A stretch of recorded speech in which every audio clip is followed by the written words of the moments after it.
Wildest day I ever had in the Marine Corps.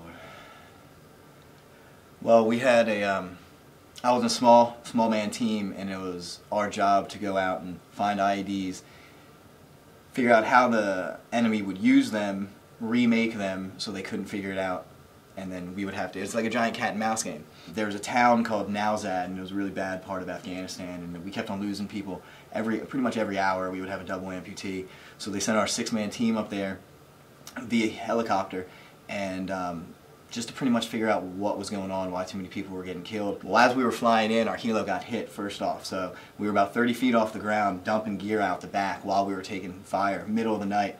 So we each had to get off, probably anywhere between a 10 and 15 foot drop. We ended up dropping out, really messed ourselves up, but we ended up back to get to base.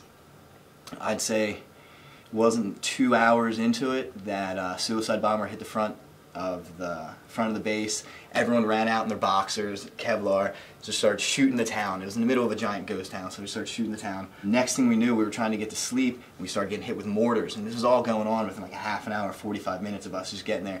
And I told myself I knew I was going to die. I just knew it was just that bad. I knew I was going to die. What ended up happening was we had the radio battalion. They had intercepted the Taliban's calls on the far mountain, and they were hitting us, and we couldn't hit them back. And they didn't realize that we had ammunition that was large enough for that. So we ended up going out, pulling out 120 millimeter mortars out, and we were listening to them on, as a radio battalion was translating everything they were saying. We were listening to what they were saying, and they're like, oh, Americans can't hit us, they can't do anything. So we pulled out 122 millimeter mortars, and we started rocketing in the mountain.